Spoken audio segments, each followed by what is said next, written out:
નમસ્કાર. શ્રી યોગ વશિષ્ઠ રામાયણમાં વિશે આપણે ચર્ચાઓ કરી રહ્યા છીએ. આ યોગ વશિષ્ઠ રામાયણ એટલે ગુરુ અને શિષ્યનો સંવાદ. આ સંવાદ ભરેલી ચર્ચામાં ઘણું બધું આવે છે, જે ઉત્તમ જ્ઞાન. ભગવાન શ્રી રામને પોતાના ગુરુ વશિષ્ઠજી જે ઉપદેશ આપે છે, જે જ્ઞાન આપે છે, અને તેમાંથી સર્જાય છે શ્રી યોગ વશિષ્ઠ મહારામાયણ, જે ઋષિ વાલ્મીકીએ અદ્ભુત રીતે લખેલી છે. અને આ રામાયણમાંથી જુદા જુદા અંશોમાં બતાવવામાં આવેલું છે ગુરુ, શિષ્ય અને સદગુરુ. જુદા જુદા પ્રકરણને આધારે આપણે થોડી ચર્ચા કરીશું ગુરુ, સદગુરુ અને શિષ્ય વિશેના સંવાદની. તો સૌપ્રથમ તો આપણે જાણીએ કે ગુરુ એટલે શું. ગુરુ બે શબ્દોનો અક્ષરનો બનેલો છે, જેમાં પહેલું ગુ એટલે જ્ઞાનનો અંધકાર અને રૂ એટલે જ્ઞાનનો પ્રકાશ. જે અજ્ઞાનને દૂર કરી જ્ઞાનનો પ્રકાશ કરે તે ગુરુ છે. શાસ્ત્રો કહે છે, ગુકારસ્તુ અંધકાર, રુકારસ્તુ તન્નિવારક. ગુરુ માત્ર ઉપદેશ આપનાર નથી, પરંતુ શિષ્યના જીવનમાં દ્રષ્ટિ પરિવર્તન લાવનાર છે. ગુરુ આપણને કહે છે કે તું શરીર નથી, તું મન નથી, તું શાશ્વત આત્મા છો. સદગુરુ એટલે શું? દરેક ગુરુ જ્ઞાન આપે છે, પરંતુ સદગુરુ જે હોય છે તે સ્વયં જ્ઞાનમાં સ્થિત હોય છે. ગુરુ અને સદગુરુ વચ્ચેનો તફાવત: ગુરુ માર્ગ બતાવે છે, સદગુરુ માર્ગ પર ચાલીને ગંતવ્ય સુધી લઈ જાય છે. સદગુરુની ઓળખ કેવી રીતે કરવી? જે શાસ્ત્રો બોલે નહીં, પણ અનુભવ બોલે. જે શબ્દથી ઓછું અને મૌનથી વધુ શીખવે. જે શિષ્ય પોતાની સાથે નહીં, પણ સત્યની સાથે જોડે. યોગ વશિષ્ઠમાં ગુરુ વશિષ્ઠજી શ્રી રામને કહે છે કે જ્યારે હું કોણ છું એ પ્રશ્નમાં તું સ્થિર થઈ જશે, ત્યારે ગુરુ તારા અંદર પ્રગટ થશે. ગુરુનો મહિમા ખૂબ મોટો છે, ઘણા બધા શાસ્ત્રોમાં વર્ણવેલો છે. કઠોપદેશ તો એમ કહે છે કે આત્મજ્ઞાન માત્ર બુદ્ધિથી નહીં, પરંતુ ગુરુ કૃપાથી પ્રાપ્ત થાય છે. ભગવદ્ ગીતામાં શ્રી કૃષ્ણ અર્જુનને કહે છે કે તું નમ્રતાથી શરણે જા, પ્રશ્ન કર, સેવા કર, ત્યારે જ જ્ઞાન પ્રગટે છે. ગુરુ ગીતા કહે છે કે ગુરુર બ્રહ્મા, ગુરુ વિષ્ણુ, ગુરુદેવો મહેશ્વર. આનો અર્થ છે કે ગુરુ સર્જન કરે છે એટલે તે બ્રહ્મા છે, ગુરુ પાલન કરે એટલે વિષ્ણુ છે, અને ગુરુ અવિદ્યાનો નાશ કરે એટલે તે મહેશ છે. ગુરુ બહાર છે કે અંદર? પ્રારંભે ગુરુ બહાર મળે, જે દેહ રૂપે હોય છે, પણ અંતે ગુરુ અંદર પ્રગટ થાય છે, ચેતન રૂપે. સદગુરુ આપણને શીખવે છે કે હવે મને છોડ અને સત્યમાં સ્થિર થા. એ દિવસથી જીવન સાધના બને છે, અને દરેક ક્ષણ ઉપદેશ. શાસ્ત્રો એમ કહે છે કે જ્યારે શિષ્ય તૈયાર થાય ત્યારે ગુરુ આપોઆપ પ્રગટ થાય. ગુરુ કૃપા એટલે શું? સામાન્ય રીતે લોકો કૃપાને આશીર્વાદ કે વાણી માને છે, પરંતુ શાસ્ત્રો તો એમ કહે છે કે ગુરુ કૃપા શબ્દોથી પર છે.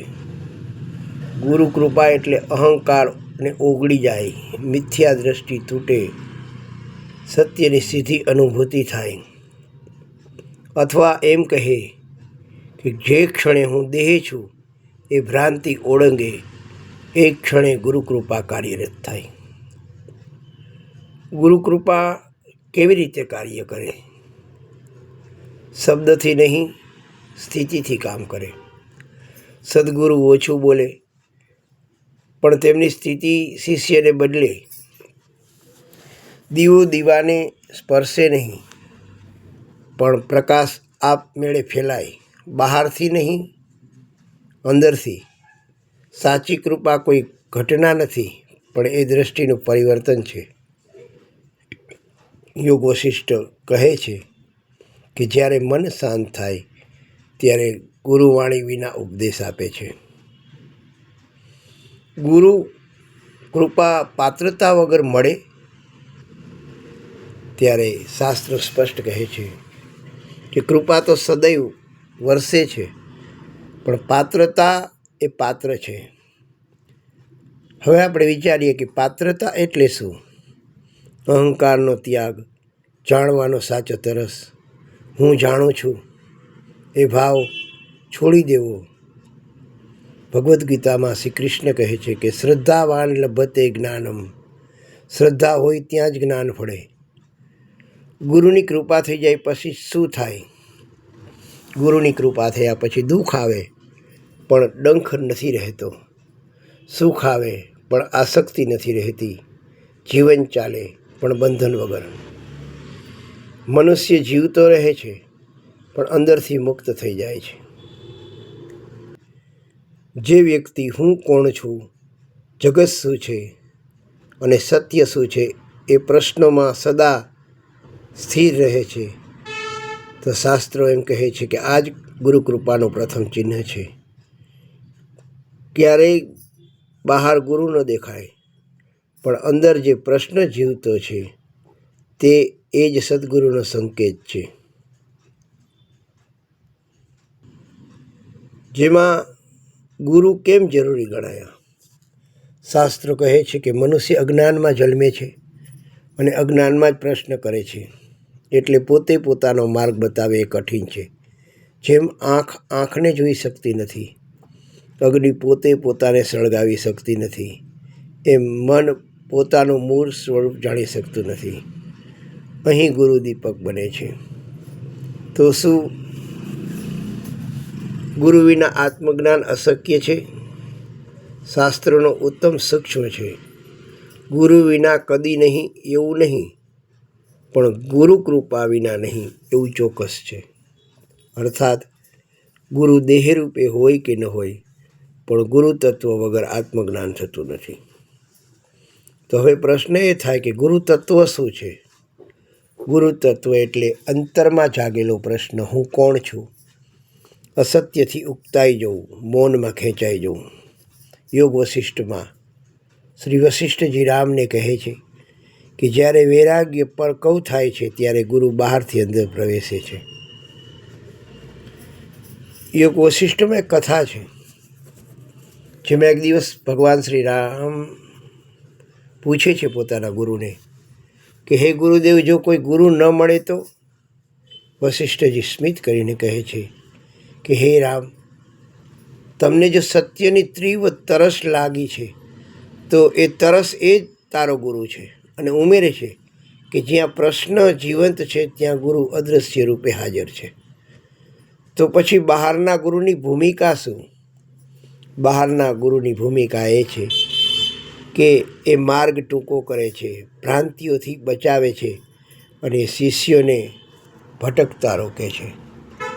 પણ અંતે ગુરુ પોતે વિલય પામે છે અને શિષ્ય સ્વયંમાં સ્થિર થાય છે.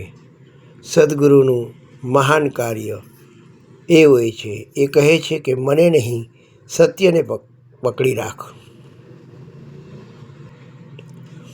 ગુરુ બહાર ન દેખાય, પણ અંદર જે શાંતિ વધે છે તે ગુરુ કૃપા વિના શક્ય નથી. હવે એક પ્રશ્ન એ થાય કે ગુરુ અને ઈશ્વર એક છે કે અલગ? સામાન્ય માનવી એમ માને છે કે ઈશ્વર અદૃશ્ય સર્વવ્યાપી પૂજનીય છે. ગુરુ દેહધારી બોલે છે, માર્ગદર્શન આપે છે, પણ અહીં લાગે છે કે બંનેથી અલગ છે. પણ શાસ્ત્ર કહે છે આ પ્રારંભિક દ્રષ્ટિ છે. શાસ્ત્રોની દ્રષ્ટિએ તત્વ એક છે. ગુરુ ગીતા કહે છે કે ગુરુદેવ પરબ્રહ્મ, અર્થ ગુજરાતી જ ગુરુ જ પરબ્રહ્મ છે. ગુરુ ઈશ્વર તત્વનું પ્રગટ સ્વરૂપ છે. અહીં દેહરૂપ ગુરુને નહીં, પણ ગુરુમાં કાર્યરત ચેતના તત્વને ઈશ્વર કહેલું છે. ઉપનિષદો કહે છે કે સત્ય, જ્ઞાન અને અનંત એ જ બ્રહ્મ છે. ગુરુ એ જ કરે છે. અસત્યને દૂર કરે છે, જ્ઞાનને જગાવે છે, અનંત તરફ દોરી જાય છે. એટલે શબ્દનો અર્થ એ થયો કે ગુરુ કાર્યરૂપે ઈશ્વર છે. ભગવદ્ ગીતાનો સ્પષ્ટ ઉપદેશ છે. ભગવાન શ્રી કૃષ્ણ કહે છે કે આચાર્ય ગુરુ મારું જ સ્વરૂપ માન. શ્રી કૃષ્ણ સ્વયં ઈશ્વર છે.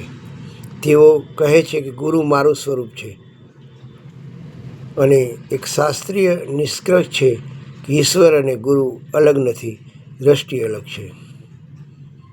યોગ વશિષ્ઠમાં ગુરુ વશિષ્ઠ રામને કહે છે કે હે રામ, ઈશ્વર તને અદૃશ્ય છે, તેથી દયાળુ ગુરુ બ્રહ્મરૂપે પ્રગટ થાય છે. અર્થાત ઈશ્વર અનુભવાય છે ગુરુ દ્વારા, ઈશ્વર સમજાય છે ગુરુ દ્વારા, અને ઈશ્વર પહોંચાય છે ગુરુ દ્વારા. એક દ્રષ્ટાંત આપ્યું છે, સૂર્ય અને કિરણ. સૂર્ય વિના કિરણ નથી અને કિરણ વિના સૂર્ય દેખાતો નથી.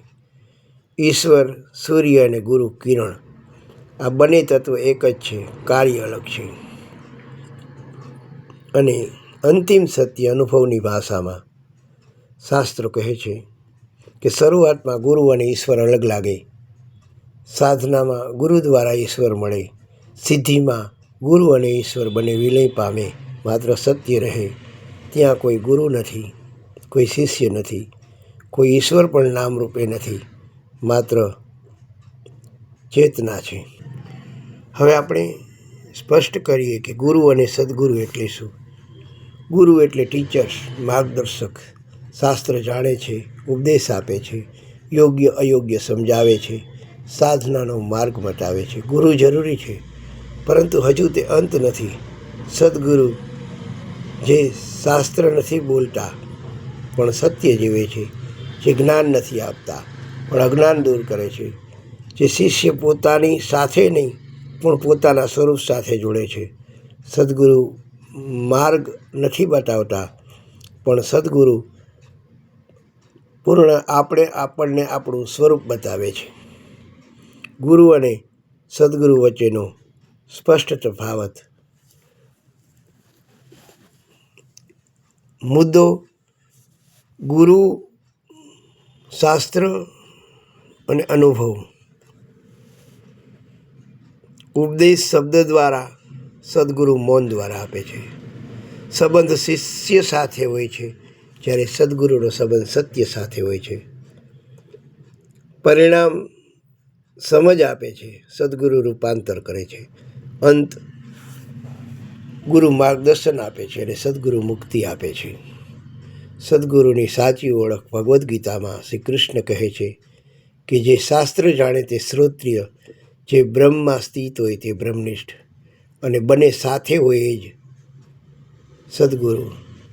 સદગુરુને ઓળખવાના સંકેતો પણ કેટલાક આપેલા છે. સદગુરુ કહે છે કે હું નહીં, સદગુરુ કહે નહીં કે હું મહાન છું.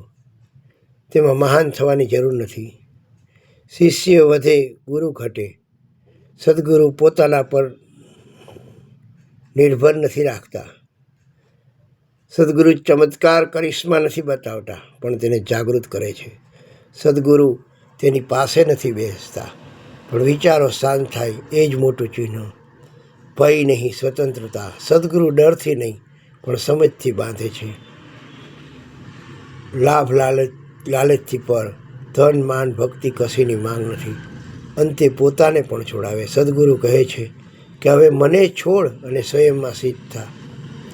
યોગ વશિષ્ઠમાં ગુરુ વશિષ્ઠ રામને કહે છે કે હે રામ, આ જે તને તારા સ્વરૂપથી દૂર કરે તે ગુરુ નથી, પણ તને સ્વરૂપમાં સ્થિર કરે તે સદગુરુ.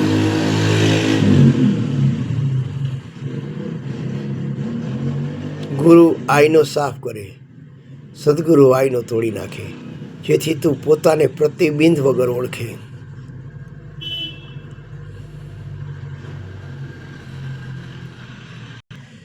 યોગ વશિષ્ઠમાં એક કથા છે. રાજા જનક જે મિથિલાના રાજા છે, અઢળક સંપત્તિ, પરિવાર, રાજ્ય, જવાબદારીઓ, છતાં તે વૈદેહી કહેવાયા, દેહમાં રહી અને દેહભાવથી મુક્ત. રાજા જનક ગુરુ વશિષ્ઠને પૂછે છે કે હે ગુરુદેવ, હું રાજા છું, ઘર, રાજ્ય, કુટુંબ બધું છે, પણ એમાંથી મુક્ત કેવી રીતે થઈ શકું? વશિષ્ઠજી સ્મિત કરે છે અને કહે છે કે તું સંસાર છોડવા માગે છે. જ્યારે તને સંસાર પકડી નથી શક્યો, એક રાત્રે મહેલમાં આગ લાગે એવી ખોટી ખબર ફેલાવવામાં આવે છે. દરબારીઓ ભાગે છે, રાણી ગભરાય છે, લોકો ચીસો પાડે છે, પણ રાજા જનક શાંતિથી પોતાના આસન પર બેઠા રહે છે. કોઈ પૂછે છે કે મહારાજા, મહેલ બળી રહ્યો છે. જનક શાંત અવાજે કહે છે કે મહેલ મારો નથી, દ્રશ્ય બળી રહ્યું છે, હું દ્રષ્ટા છું. વશિષ્ઠનો ઉપદેશ ત્યારે યોગ વશિષ્ઠમાં વશિષ્ઠજી કહે છે કે હે રામ, જનક જેવા પુરુષ સંસારમાં રહે, પણ સંસાર તેમને રહેતો નથી, અને અંતે ઉમેરે છે કે જે કર્મ કરે તે પોતાનો કરતા નથી માનતો, એ જ સાચો મુક્ત છે. અને આ કથાનો સાર એ છે કે રાજ્ય હતું પણ મારું નહોતું, પરિવાર હતો પણ મોહ નહોતો, સુખ દુઃખ આવ્યું પણ હૃદય અડગ રહ્યું. મુક્તિ સ્થાન બદલવાથી નહીં, પણ દ્રષ્ટિ બદલવાથી આવે છે. આવી અદ્ભુત વાતો શ્રી યોગ વશિષ્ઠમાં જુદા જુદા પ્રકરણોના સારરૂપમાંથી આજે મેં ગુરુ અને સદગુરુ વિશે જણાવી. આશા રાખું કે આપને આ ગમી હશે. આપ મારી આ ચેનલને લાઈક કરજો, સબસ્ક્રાઈબ કરજો તેવી આશા. જય શ્રી રામ.